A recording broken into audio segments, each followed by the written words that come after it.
श्रीराम। आज बीड नगर परिषदच्या निवडणुकीच्या निमित्ताने माझे दरवेळी जिथे सभा होते त्या माझ्या लाडकेच म्हणायला पाहिजे त्या जगदीश भाऊंच्या भागामध्ये, आमच्या परशुरामच्या भागामध्ये होत असलेल्या या सभेला ज्यांच्यासाठी मी मतदान तुम्हाला मागत आहे त्या आजच्या आपल्या नगरपालिकेच्या नगराध्यक्ष पदाच्या सुविद्य सुसंस्कृत अशा उमेदवार ज्योती घुमरे, ज्या स्वतःही डॉक्टर आहेत, तसेच प्रभाग 7 चे उमेदवार भाग्यश्री देशपांडे आणि प्रभाग 7 चे उमेदवार आमचे लाडके जगदीश भाऊ गुरकुते। उमेदवार समोर बाजूला उभे राहा, एक मिनिट। प्रभाग देशपांडे कुठे आहे? भाग्यश्री देशपांडे इथे उभे राहा। प्रभाग 8 चे संध्या राजपूत आणि प्रभाग 8 ब चे राहुल गुरकुते, प्रभाग 6 चे सुबोध ठिगे आणि श्वेता जाधव, प्रभाग 17 चे रवी वडमारे आणि विशाल राऊत, या सर्व उमेदवारांना विजयी करा। कोणतं चिन्ह? कोणतं चिन्ह? कोणतं चिन्ह? बस बघा, कमळ चिन्ह। कुणाचं हे कमळ? बरोबर आहे तुमचं, भारतीय जनता पार्टीचं एक कमळ आहे।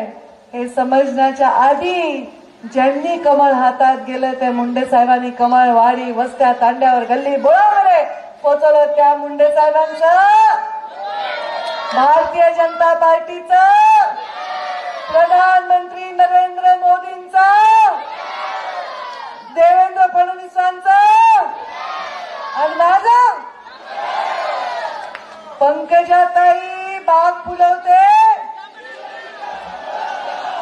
खरं तर हे गाणं जेव्हा शिंदेंनी गायलं ना तर मला थोडी लाज वाटायली होती। मला वाटलं आपलं एवढं कौतुक कसं तरी वाटत होतं मला। मला लाज वाटते कोणी माझं कौतुक केलं, माझ्यावर गाणे बनवले तर मी जरा अशी लाजून बसले होते। पण ते गाणं जे विधानसभेत वाजले का मुंबईच्या सभांना सुद्धा पंकजाताई बाग फुलवते बीजेपीच्या कमळाचा, जयंत्यांना सुद्धा डॉल्बीवर तेच, अरे लग्नांना सुद्धा तेच। आता तर गणपतीमध्ये बाहेर देशामध्ये एक गणपती महोत्सव होता, तिथं सुद्धा यांनी हे गाणं वाजवलं। मला किती मोठं भाग्य लाभलंय। प्रधानमंत्री तेव्हाचे अटल बिहारी वाजपेयी यांनी या कमळाची धुरा गोपीनाथ मुंडे आणि प्रमोद महाजनांना दिली। आमच्या देशाचे प्रधानमंत्री नरेंद्र मोदी यांनी 100% भाजपा करण्याची जबाबदारी पंकजासारख्या छोट्या कार्यकर्त्याला दिली, तर या कमळाचा बाग फुलवण्याची कितीतरी मोठी कामगिरी केवळ आणि केवळ तुमच्या आशीर्वादाने मी करू शकेन।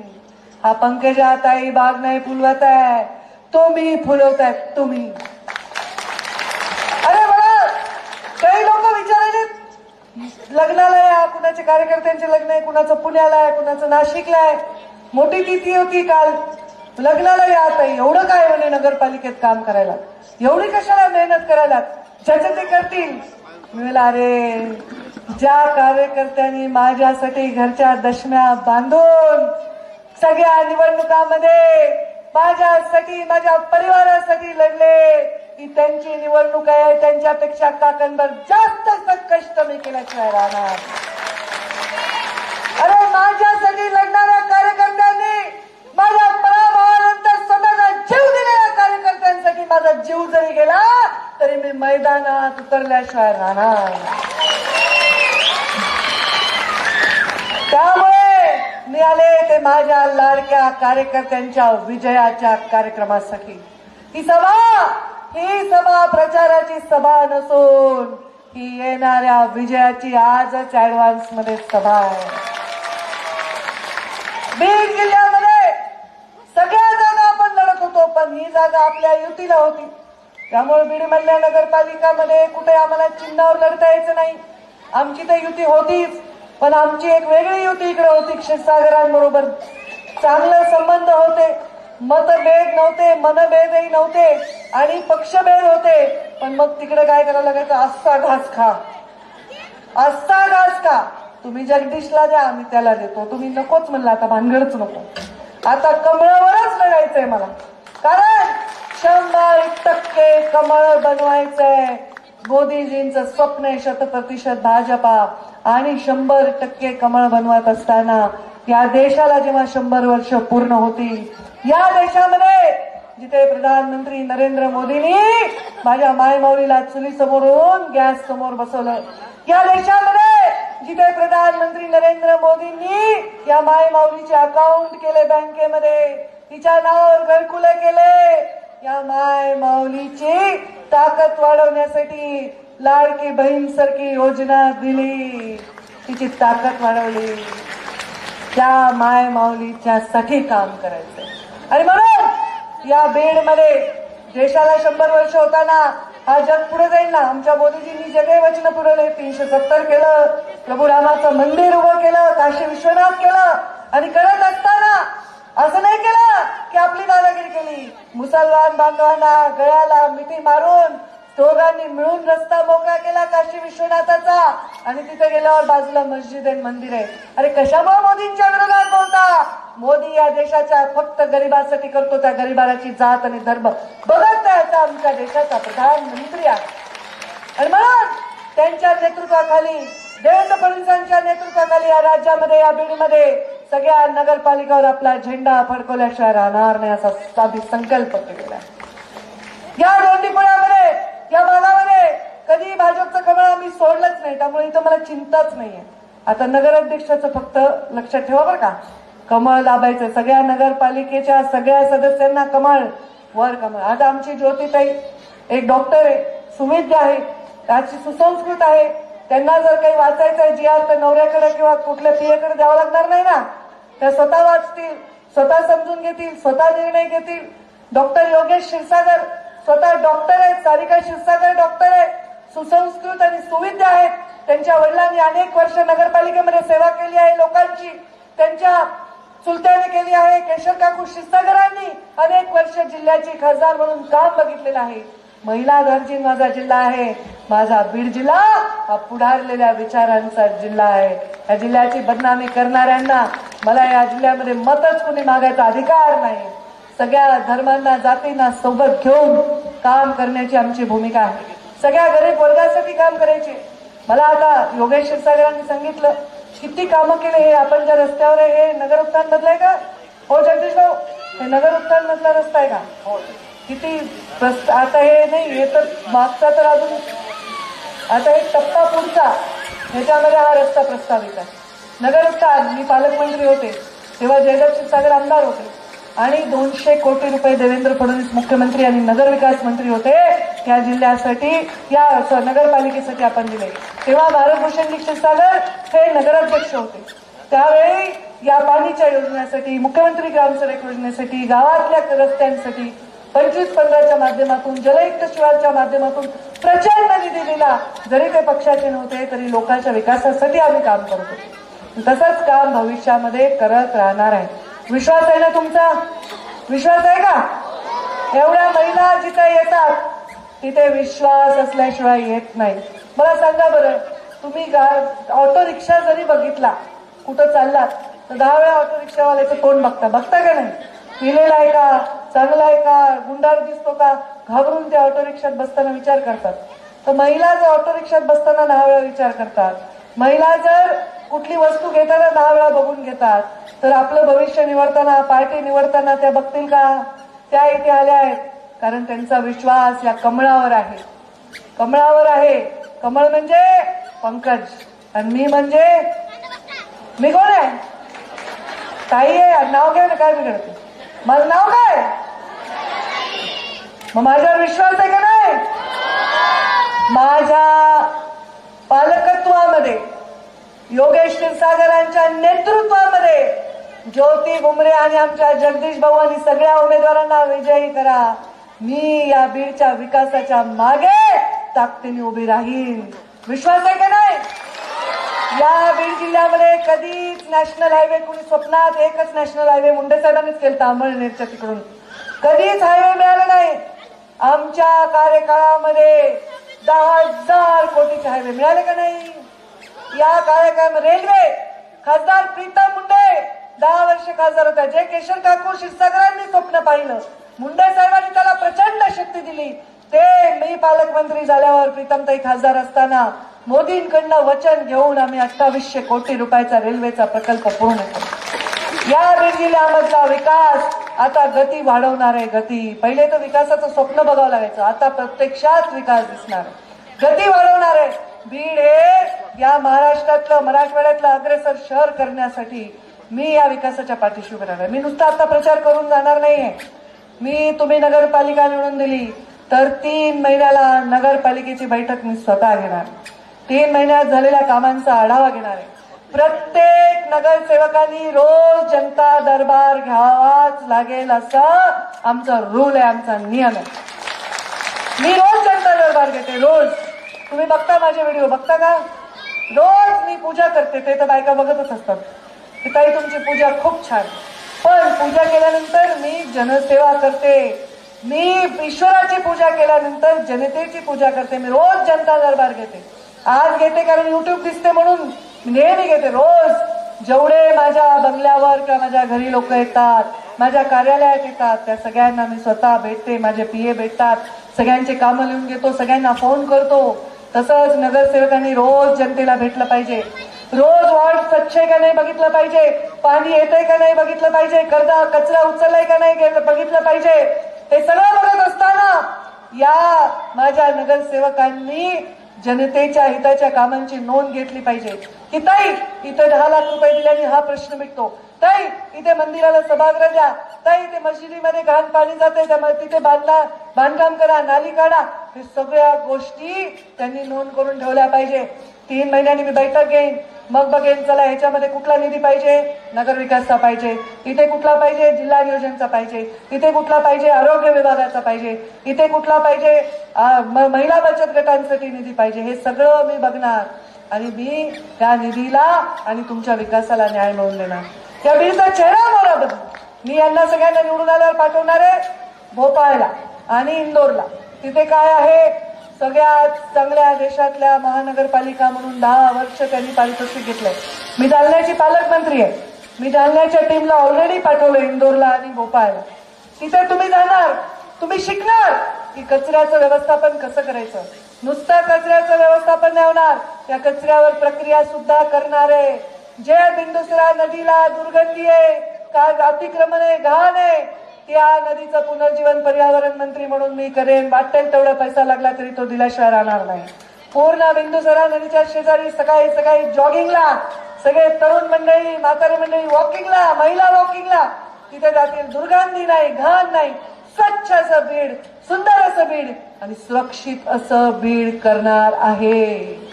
हे तुमच्या आशीर्वादाने शक्य आहे.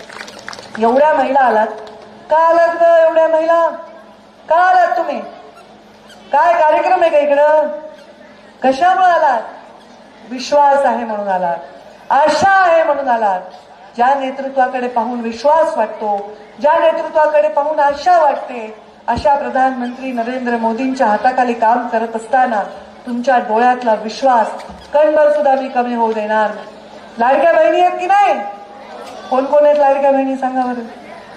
आता बघा मस्त टवटवीत झाल्यात लाडक्या बहिणी. आता कुणाला काय हात पसरायची गरज नाहीये. मला जायचंय जरा कुठे दवाखान्यात, स्वतःचे पैसे आहेत माझ्याकडे. पोरीला मला काही द्यायचंय, स्वतःचे पैसे आहेत माझ्याकडे. माहेरचं कोणी आले मला गोड करायचंय, नको बाबा कुलपट जरी ठेवलं सासूची तरी माझ्याकडे स्वतःचे पैसे. हे आज तिला एक स्वाभिमान देण्याचं काम केलेलं आहे आणि हे आता अजून वाढव अशी इच्छा आहे. आता हे सगळे जरा काय काही बोगस झालेत, कुणी 5 घ्यायलंय, कुणी 6 घ्यायलंय. पुरुषांनी सुद्धा काही ठिकाणी तर ऍप्लिकेशन दिलंय की आम्हाला लाडकी बहीण. असं बोगसगिरी कमी करण्यासाठी आम्ही या सगळ्या झाल्यानंतर ज्यांनी पहिलं दिले तेच दुसरं देतील ना, ज्यांनी आता दिले तेच वाढवून देतील. ते दिल्याशिवाय राहणार नाहीत हाही विश्वास तुमच्या मनामध्ये ठेवा. तुमच्या हाताला काम देऊ, बचत गटाच्या योजना आणू, हाताला उद्योग देऊ, लोकांना ताकद देऊ आणि स्वच्छ सुंदर असं बीड आम्ही इथे निर्माण केल्याशिवाय राहणार नाही हा विश्वास मी तुम्हाला देते. मी सांगत होते माजलगावच्या सभेत सांगितलं, आत्ताच्या सभेत सांगितलं की जेव्हा जुना काळ होता, फार जुना काळ, लोक काय म्हणायचे, तू सतयुगातला आहेस का रे? आत्ताच कोण बोलतोय असं आपण म्हणतो ना एखाद्याला, तू कुठल्या युगातला आहेस, तू सतयुगातला आहेस का? त्याच्यानंतर प्रभू राम आले. कोणतं युग होतं प्रभू रामाचं? कोणतं युग होतं? त्रेता युग होतं, बरोबर आहे. त्याच्यानंतर कोणाचा जन्म झाला? श्रीकृष्णाचा. कोणतं युग होतं? द्वापर युग आहे. वर येते का नुसतेच ऐकतात भागवत आणि रामकथा? द्वापर युग. आणि नंतर काय आलं? काय आला? कलियुग. चांगलं आहे का? फार नाही, काय वाईट आहे? कलियुग कसं आहे? बेकार. कोणी म्हातारीला नीट नाही वागला, अरे अरे कलियुग आहे रे बाबा. कोणी सासू सासऱ्याला हाकलून दिलं घरातून, अरे बापरे कलियुग आहे. मुलं आई वडिलांना उलट बोलायले, कलियुग आहे. नवरा बायकोला वाईट वागायला, कलियुग आहे. बायको घरात लक्ष देईना, कलियुग आहे. काही झाले का आपण, अरे घोर कलियुग आहे म्हणतो की नाही? पण तुम्हाला मी सांगते शास्त्रात काय, घोर कलियुग येण्याच्या आधी एक युग येतं, त्याचं नाव आहे शक्ती युग. आणि आता ते शक्ती युग चालू आहे. 2026 हे शक्ती युग आहे. आणि ह्या शक्ती युगात काय होतं सांगा? शक्ती म्हणजे काय? शक्ती म्हणजे काय? पुरुष आहे का शक्ती? तो शक्ती म्हणतो का आपण? काय म्हणतो? ती शक्ती. का म्हणतो ती शक्ती? वेळ आहेत का आपण? का? ती म्हणजे शक्ती आहे. शक्ती म्हणजे स्त्री आहे, जिच्याशिवाय शिवही शवा समान आहे, अशी ती शक्ती आहे. आणि जो शक्तीच्या मागे उभे राहील, जो शक्तीला ताळेल, जो शक्तीची पूजा करेल, जो शक्तीच्या मागे शक्ती देईल, त्याचंच आता राज्य येणार आहे. शक्तीच्या मागे म्हणजेच आमच्या कमळावर विराजमान होऊन ज्या डॉक्टर ज्योती आपल्या समोर उभ्या आहेत, त्यांच्या मागे ज्यांच्या नावात ज्योती आहे, त्या विकासाची ज्योती लावण्यासाठी आपण त्यांना या नगरपालिकेच्या सभागृहात विजयी करून पाठवा. त्यांच्या पाठीशी योगेश, आणि योगेश क्षीरसागरांच्या पाठीशी कोण आहे? पंकजाताई. चालेल ना? जमल ना? बरोबर आहे. आता काय अतिक्रमण वगैरे काढून टाकू म्हणलेच ना मी. योगेश क्षीरसागर म्हणले ना अतिक्रमण काढू, हे करू. मी तर सांगितलं अतिक्रमण काढू. हो ना, कुठलंही काढू. मी तर बिंदुसराचं अतिक्रमण म्हणाले, तुम्ही गैरसमज करू नका. मी तर बिंदुसराचं अतिक्रमण म्हणाले. मी नेतृत्व करीन, मी पालक म्हणून उभी राहीन. पण शहरामध्ये ज्यांनी अनेक वर्ष काम केलंय, हे शहर त्यांचं आहे. आता मी नाही, माझा स्वतःचा मतदारसंघ गेला. मला लोकसभेत उभं राहायचं नव्हतं, पण समजा प्रीतमताईंना नाही मला दिलं, तर मला तर पक्षाचा आदेश पाळणंच आहे. माझा मतदारसंघ जो मुंडे साहेबांनी बीजारोपण केले तो गेला, पण पक्षाचा आदेश म्हणून आपण काम केलं. आता मी म्हणले की नाही, मला जाऊन कुठेतरी निवडणूक लढायची दुसऱ्या जिल्ह्यात. लोक म्हणाले, मी पडल्यावर राजीनामे दिले लोकांनी, आमच्याकडून लढा, गंगाखेडमधून लढा, पाथर्डीमधून लढा, कुठं त्या जिंतूरमधून लढा, राष्ट्रीयमधून लढा. लोक सगळीकडून लढाच म्हणाले, माजलगावमधून लढा. असं नसतं रे, सगळीकडे आपणच नसतो, दुसऱ्यालाही संधी दिली पाहिजे. माझ्या कार्यकर्त्यांसाठी, माझ्या भारतीय जनता पार्टीच्या मतदारासाठी हा सुवर्ण योग आहे. मी यावेळी म्हणलं होतं की मी दुसऱ्या पक्षाला आतून बाहेरून काही मदत करणार नाही.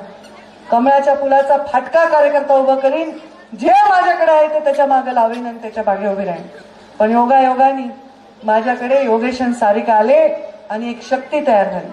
आपल्याकडे पुण्याई आहे, कमळ आहे, प्रधानमंत्री आहे, मुख्यमंत्री आहे, आणि त्यांच्याकडे मोठी यंत्रणा आहे, मोठी टीम आहे. आणि ती टीम पीएचडी झालेली आहे. पीएचडी झाली, त्यांना नगरपालिकेच्या निवडणुकीची पीएचडी झालेली आहे. त्यामुळे ती टीम आणि आपण हे सगळी चांगली शक्ती आहे, चांगल्या शक्तीचा संगम आहे, चांगले शक्तियुग आहे. या वेळेमध्ये नगरपालिकेमध्ये क्षीरसागर जरी दिसत असतील तरी कमळावरचे क्षीरसागर बघायचा आपल्याला योग आहे. आणि आता ही नवीन टीम आहे, नवीन पुढची पिढी आहे, सुशिक्षित आहे, जग बघून आली आहे. आता जग बघितल्यावर वाटतं ना आपल्या गल्लीतही व्हावं. आपण दुसऱ्या देशात जाऊन बघितलं तर आपल्या गल्लीतही हे व्हावं. हे जग बघून आलेले लोक ते जग या बीडच्या दोंडीपुऱ्याच्या गल्लीत आणून ठेवतील, असा विकास या माध्यमातून करतील, हा माझा तुम्हाला शब्द आहे. म्हणून तुम्ही सर्व माझ्यावर, माझ्या नेत्यांवर आणि माझ्या कार्यकर्त्यांवर, या टीमवर जी मुंडे आणि क्षीरसागरांचं डायरेक्ट म्हणजे युती झालेली, आता इथं काही आडून बाहेरून नाही, या युतीला आपण, आणि युतीला म्हणायचं काय, आता हे कमळ म्हणजे एकच झालं, याला ताकद द्या. येणाऱ्या 2 तारखेला सकाळी लवकर उठा. लग्न फिग्न असेल, कुणाचा वाढदिवस आहे, कुणाचं दर्शन आहे, काय सगळं नंतर, आधी मतदान केंद्रावर जा. आणि आमच्या जगदीश भाऊ हे तर काम छोटं करतच नाही. मी सारखं योगेशजींना म्हणाले, चला चला लवकर चला, जगदीश कुरकुतेची सभा म्हणजे फार ग्रँड असते, फटाके लावतील, धिंगाणा, ते नळे ते मधून चालत आणतील, गाणे लावतील, डॉल्बी लावतील, आणि इतकं सुंदर, जसं काही रामनवमीचं आहे जणू. इथं सगळं रंग असा, सगळा झेंडे झेंडे, इतकी सुंदर सभा. या 20 वर्ष झाले मी कार्यक्रम कधी केला असला कार्यक्रम कुणीच करत नाही जसा जगदीश भाऊचा कार्यक्रम. आता तुम्ही काय करा, त्या घड्याळीचा आणि तुतारीचा एक कार्यक्रमच करून टाका, कार्यक्रमच करून टाका. आणि एक कमळ जे तुम्ही एवढे वर्ष मुंडे साहेबांच्या विश्वासाने हातात धरले, त्या कमळाला गरिमापूर्वक विजय मिळवून द्या आणि आम्हाला तुमची सेवा करण्याची संधी द्या. मी विश्वास तुम्हाला देते. मी जिल्ह्याचे पालक आहे, या जिल्ह्याची लेक आहे, या जिल्ह्याचं नाव मोठं व्हावं, या जिल्ह्याच्या लोकांनी मोठं व्हावं, इथल्या तरुणांनी, युवक युवतींनी मोठं व्हावं ही माझी इच्छा आहे. मी कधीच चुकीची बाजू करत नाही. भले कोणी असो, माझ्या घरचा माणूस असेल तरी चूक आहे तर मी त्याला चूकच म्हणणार, बरोबरला बरोबरच म्हणणार. एखाद्याला जर शब्द दिला तर मी तो पाळणार म्हणजे पाळणार, आणि नाही पाळत असेल तर ब्रह्मदेव आली तरी मी शब्द देत नाही. म्हणून हे माझं जीवनातलं आचरण आहे. मी जीवनामध्ये खूप काही गमावलंय. माझ्या वडिलांचं सोन्यासारखं वडील गमावले. मी खूप कष्ट केले. मी इथे जे येते ते ऊर्जा आहे माझ्यामध्ये. ती ऊर्जा तुमच्या आशीर्वादाची आहे, तुमच्या निस्वार्थ प्रेमाची आहे, आणि तुमच्या सेवा करण्यासाठी जी मला संधी मिळाली त्याची आहे. ही संधी तुम्ही मला देणार का? कोण कोण देणार आहे? हात वर करा. 2 हात ज्यांना आहेत ते दोन्ही हात वर करा. अरे एवढ्या लोकांना 2 हात आहेत का? आता हाताच्या मुठी आवळा आणि माझ्या बरोबर जोरात घोषणा द्या, भारत